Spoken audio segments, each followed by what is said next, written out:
করেন যে আর বাকি যে 4টা প্রবলেম আছে এই প্রবলেমের সলভ আপনার নাই, এটা কিন্তু মেনে নিয়েই আপনাকে চলতে হবে। ঠিক আছে, এই বাইক এখন কথা হতে পারে যে আপনি এতগুলো প্রবলেম থাকা সত্ত্বেও কেন এই বাইকটা কিনবেন। আসসালামু আলাইকুম everyone, this is Biplab, welcome back to my another brand new video. So আজকে নতুন একটা মোটো ব্লগে আপনাদের সবাইকে স্বাগতম। আজকের মোটো ব্লগটা হচ্ছে যে আপনার বাইক রিলেটেড, তার মানে আমি যে বাইকটা চালাই এই বাইকটার কিছু প্রবলেম আছে, সে প্রবলেমটা আজকে আপনাদের কাছে তুলে ধরবো। যে FZ ভার্সন 2 যে বাইকটা আমি চালাই এবং মোটামুটি প্রায় 1 বছর হয়ে গেল যে আমি এটাই চালাচ্ছি, এবং এটা কেমন সার্ভিস দিচ্ছে, সার্ভিস ভালো দিচ্ছে, বাট কিছু কিছু প্রবলেম আছে যে প্রবলেমটা আপনাদেরকে আজকে জানানোর খুব দরকার আমার মনে হয়। যদি কিনতে চান, কেনার পরে জানার থেকে কেনার আগে জানাটা অনেক ভালো।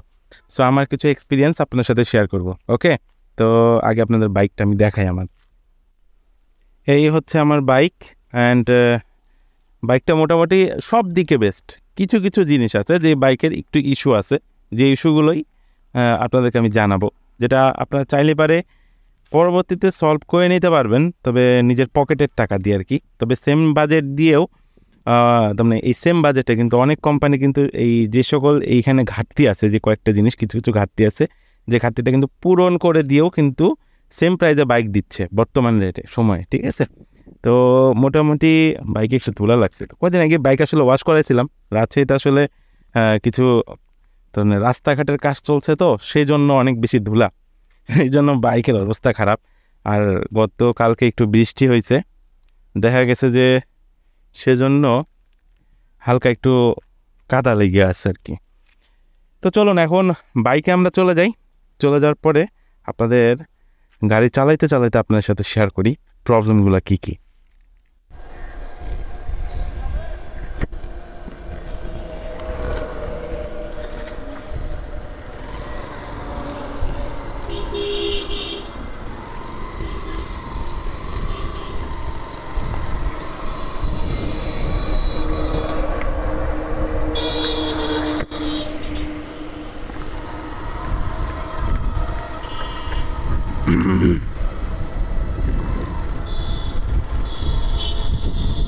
মূলত FZ ভার্সন 2 এর দেখা যাচ্ছে যে 5টা প্রবলেম আছে।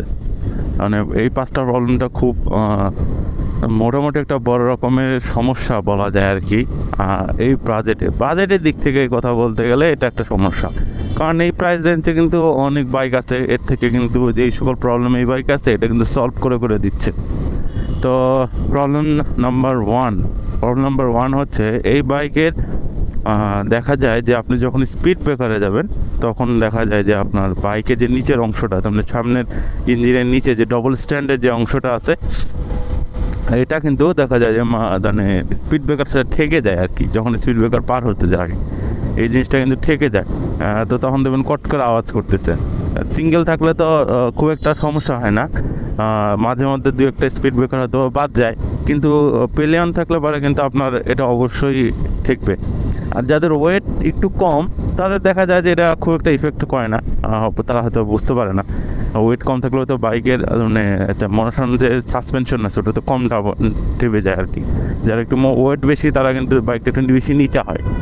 সো দেখা যায় যে যদি অ্যাভারেজ যদি হিসাব করা হয় তো ম্যাক্সিমাম বাইকই কিন্তু এই জিনিসটার প্রবলেমটা ফেস করে, নিচের অংশটা একটু ঠেকে যায় আর কি। এটা একটা প্রবলেম। তো নাম্বার টু যে প্রবলেম সেটা হচ্ছে যে আপনার বাইকের হেডলাইট। এটার হেডলাইটটা খুব একটা আপডেট না। এখন সব বাইকেই দেখা যাচ্ছে যে আপনার হর্নেট বলেন, সেই সকল বাইকগুলোতে কিংবা অন্যান্য আদার্স যে বাইকগুলো আছে কোনোটাতে কিন্তু হ্যালোজেন বাল্ব দেওয়া থাকে না, এখন সবগুলোতে কিন্তু LED বাল্ব দেওয়া থাকে। তো এখন এটাতে কিন্তু হ্যালোজেন বাল্ব দেওয়া আছে। তো দেখা যায় যে আপনি 2,30,000 টাকা দিয়ে বাইক কেনার পরও আপনাকে দেখা যাচ্ছে যে মোটামুটি 1,500 থেকে 2,000 টাকার মোটামুটি আপনার হেডলাইট চেঞ্জ করতে খরচ পড়ে আর কি। তো দেখা যায় হেডলাইটটা চেঞ্জ করতে হবে, কারণ ওই হেডলাইট দিয়ে আপনি খুব বেশি দিন মানে রাইড করে মজা পাবেন না। রাত্রেবেলা রাইড করতে গেলে খুব বেশি সমস্যা হবে, দেখা যাবে যে আপনার পাচ্ছেন না, দেখতে পাচ্ছেন না, দেখা যায় না আর কি। মূলত সমস্যা হলো ঠিক মতো দেখা যায় না।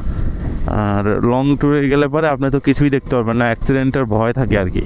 সো এই জন্য নিজের নিরাপত্তার স্বার্থে হলে পরেও আপনাকে কিন্তু এই হেডলাইটটা চেঞ্জ করতে হবে, এটা আপনার নিজের পকেটের টাকা দিয়ে। তারপরে হচ্ছে যে আরেকটা বড় সমস্যা আছে, সেটা হচ্ছে যে নাম্বার 3, যেটা হচ্ছে যে আপনার বাইকে কোনো দেওয়া নেই, টাইম দেওয়া নেই। আপনি যে টাইম দেখতে চান, এখনকার ম্যাক্সিমাম বাইকে কিন্তু টাইম দেখা যায়, মিটারে টাইম দেখা যায়। রাইড করছেন আপনার লং টাইম ধরে, আপনি দেখতে পাচ্ছেন না যে আপনার কত সময় হলো ধরে আপনার রাইড করতেছেন। তখন আপনাকে যে টাইম দেখতে যান, তাহলে আপনাকে কি করতে হবে, পকেট থেকে ফোন বের করতে হবে অ্যান্ড আপনাকে টাইম দেখতে হবে যে আসলে টাইম কত হয়েছে।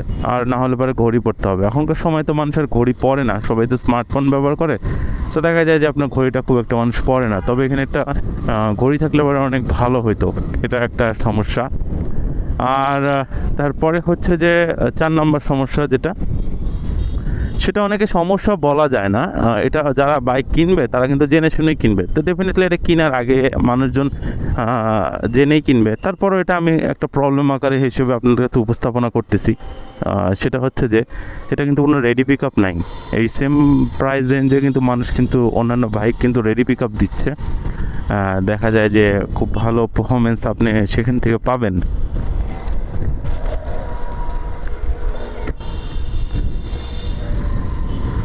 দেখা যাচ্ছে যে হুট করে আপনি যদি ওভারটেক করতে চান কোনো কিছু, তো ওভারটেক করতে গেলে আপনাকে কিন্তু একটু ভেবে চিন্তে ওভারটেক করতে হবে, এই একটা বিষয়। ওভারটেক করতে পারবেন না তা না, মানে একটু ঠান্ডা মাথার গাড়ি এটা আর কি। তো ঠান্ডা মাথায় এটাকে ওভারটেক করতে হয়। কিন্তু আপনি যদি মনে করেন যেমন জিক্সার আছে, হর্নেট আছে, তারপরে হচ্ছে যে অ্যাপাচি আরটিআর আছে, এগুলো যতটা স্পিডে আপনি ওভারটেক করতে পারবেন, এটা দিয়ে ততটা স্পিডে ওভারটেক করতে পারবেন না। আর একটা সমস্যা হচ্ছে যে এই মিটারে আপনি কোনো গিয়ার শিফটিং দেখতে পাবেন না, যেটা হচ্ছে 5 নম্বর সমস্যা। কারণ আপনার কয় নম্বরে গিয়ার চলছে এটা কিন্তু আপনি দেখতে পাবেন না। অন্যান্য বাইকগুলোতে কিন্তু এটা কিন্তু দেখা যায় যে আপনার বাইক কত গিয়ারে চলছে। এটা কিন্তু একজন রাইডারের জন্য অনেক বেশি একটা ইম্পর্ট্যান্ট একটা জিনিস। কারণ হুট করে যখন আপনি বাইকটা ব্রেক করবেন কিংবা কোনো জায়গায় থামাই দেবেন, কিন্তু দেখবেন যে এরপর আবার যখন থ্রটল দেবেন, দেখবেন আপনার গাড়ি খটখট করে আওয়াজ বন্ধ হয়ে যাবে। তো দেখা যায় যে এখানে যদি একটা এই মিটারটা যদি আপডেট করা হইতো, তাহলে পরে কিন্তু এখানে এই কত গিয়ারে বাইকটা চলছে এটা কিন্তু দেখতে পাইলে অনেক সুবিধা। এটাও ইয়ামাহার কাছে অনেক দিনেরই মানুষের কিন্তু এটা ডিমান্ড, জানি না এটা কেন ওরা আপডেট করে না। অনেক বড় বড় বাইকগুলোতে কিন্তু এগুলো আছে, যেমন ইয়ামাহার আরও বড় আপডেট বাইকগুলোতে এগুলো আছে। যেমন MT-15 মনে হয় আছে, আমি দেখছিলাম MT-15 আছে, মানে হাই রেঞ্জের। কিন্তু এই প্রাইসে কিন্তু অন্যান্য কোম্পানি কিন্তু এই গিয়ার কত গিয়ারে বাইক চলছে এটা কিন্তু দেখার সুযোগ দেয়, এবং কত গিয়ারে চলছে সেই সুযোগটা আছে, দেখার সুযোগটা আছে। কিন্তু এই বাইকে সেই সুযোগটা নাই। আপনি যদি আপনাকে গাড়ির সাউন্ডেই বুঝতে হবে যে আপনার বাইক কত গিয়ারে চলছে, নাহলে মুখস্থ রাখতে হবে। সাউন্ড করেন অনেক সময় দেখা যায় যে আপনার বেশি থ্রটল দিচ্ছেন কিন্তু গাড়ির শব্দ হচ্ছে অন্যরকম, সাউন্ড শুনলে মানুষ কিন্তু বুঝতে পারে। তো রাইডগত অবস্থার মধ্যে হাইওয়েতে কিংবা অন্য জায়গায় যখন আপনি রাইড করবেন, এত কিছু চিন্তা করার কিন্তু সময় থাকে না। সো এটা দিলে পরে অনেক বেটার হইতো, এটা একটা কিন্তু বড় একটা সমস্যা। আচ্ছা, ভদ্রার মোড় আমরা চলে আসছি, এটা হচ্ছে ভদ্রার মোড়। আমরা একটু রাস্তাটা পার হয়ে নিই।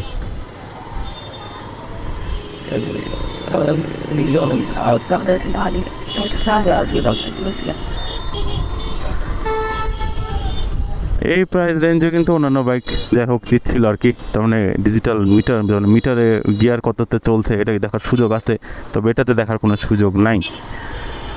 আর এই হচ্ছে মূলত এই 5টা সমস্যাই এই বাইকের হয়ে আছে। আর এই 5টা সমস্যার মধ্যে কিছু কিছু প্রবলেম আপনি সলভ করতে পারবেন।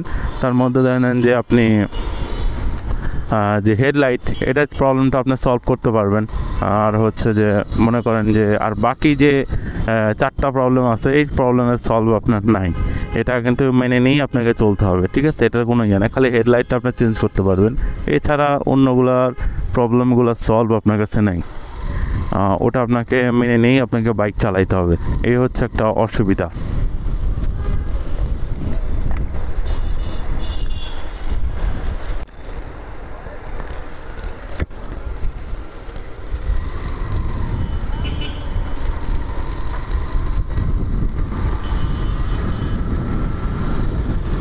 এখন কথা হচ্ছে যে আমি তো প্রবলেম সম্পর্কে আপনাদেরকে জানাইলাম যে বাইকে কী কী কয়েকটা বড় বড় প্রবলেম আছে, এবং আমার চালানোর এক্সপিরিয়েন্স আপনার সাথে শেয়ার করলাম। আমি যেহেতু এই বাইকটা অলমোস্ট প্রায় 8,000 কিলো মতো চলছে এবং এটার এক্সপিরিয়েন্স আপনার সাথে শেয়ার করলাম। সো দেখা যায় যে এইগুলো প্রবলেম আপনাকে মেনে নিয়ে আপনাকে বাইক চালাইতে হবে এটা। তবে এই বাইক এখন কথা হতে পারে যে আপনি এতগুলো প্রবলেম থাকা সত্ত্বেও কেন এই বাইকটা কিনবেন, এই প্রশ্নটা আপনার মাথায় আসতেই পারে, স্বাভাবিক। এই প্রশ্নের উত্তরের জন্য আমি একটা ভিডিও বানায় রাখছি আমার চ্যানেলে যে আপনি কেন Yamaha FZS ভার্সন 2 কিনবেন। এর যে শুধুমাত্র ব্যাড সাইডে আছে তা না, এর গুড সাইড অনেক আছে। তো এটা নিয়ে আমার একটা অলরেডি ভিডিও আছে এবং এর মাইলেজ কত দেয় এইটার একটা ভিডিও আছে। অসাধারণ কিন্তু একটা মাইলেজের একটা ভিডিও আমার কাছে কিন্তু এই চ্যানেলে আপলোড করা আছে, আপনার চাইলে করে দেখে আসতে পারেন। এটা করে আপনার একটা হেল্প হতে পারে যে সব কিছু পজিটিভ এবং নেগেটিভ দিক চিন্তা করেই কিন্তু নিতে হয়।